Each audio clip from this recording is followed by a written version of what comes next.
Hi guys, welcome back to the channel. So in this video I'm going to be showing you how we fit these cornices or trims for your kitchen units. This is just a basic square edge profile and I'll show you step by step of how I've installed this one. It's not going to be a demonstration of exactly how it's done, but I'll break it down to all the different various steps and what needs to be done and what to look out for. Let's crack on. So before we actually go ahead and install this type of trim, this is just an offcut to give you a demonstration of what it looks like. And I just want to kind of give you a visual to see, so you fully understand how it's meant to be fitted and how it isn't meant to be fitted. As you can see, there is a channel on this side of the trim, and this is the side where if you're doing the top of the units, this will be on the facing the ceiling upwards, and this will be going towards your back of the wall. So it would fit exactly like that. Depending on how much space you have between your ceiling and your top unit, you may not necessarily be able to get screws above. So what I like to do is just fix this down using a clamp on the top of the unit, just right on the edge to give us enough of a trim for the doors, overhang and also the side panels. And then we clamp it down and then we just drill from inside the unit into this trim. It won't be visible, you may see a couple of screws on the inside, but apart from that it is still quite a clean finish. And the same works in the opposite manner for the base.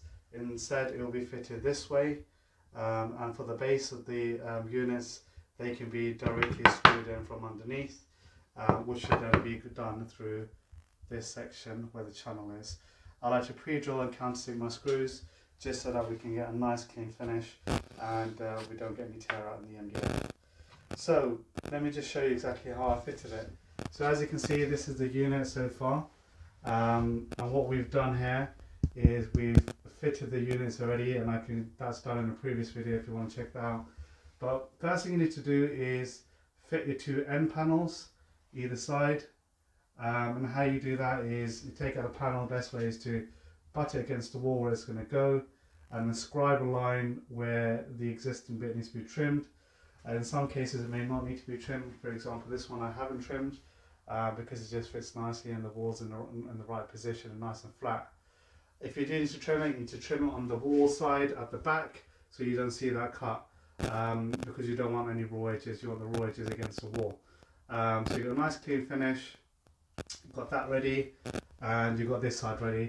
The next thing to do is measure your top of the units from that point all the way across to that end accurately, and the same for the bottom. And what we're going to do, we're going to cut those two cornice pieces. I use a chop saw to do this, but you can use a hand saw or even a circular saw, but I wouldn't recommend a circular saw because it's quite a small trim.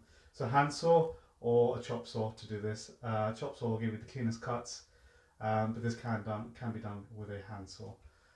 Once that's cut, we then need to position our first piece, which is on the top. And how I position it is the edge of that corner needs to be exactly on the edge of the side panel on the carcass. So you'll see here that the panel goes directly up, and it then allows the trim to then butt against it from this angle, and the same from that end.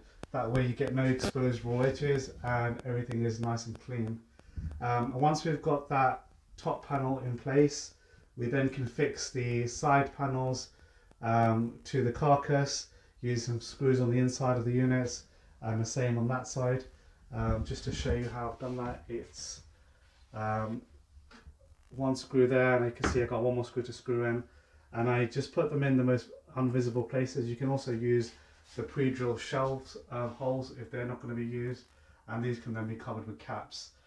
You can also see above here where I've made one of the screws directly for the cornice on the top, and again those can be covered in caps.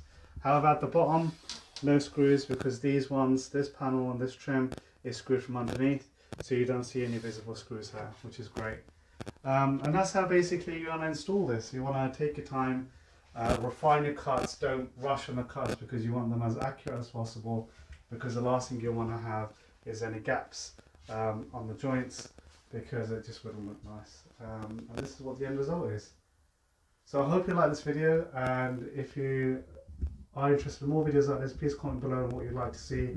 Like I said, I've done a video on install the wall units directly onto the wall, and I've also done various other DIY videos, so check those out. And please, if you like the video, give it a thumbs up, and please consider subscribing.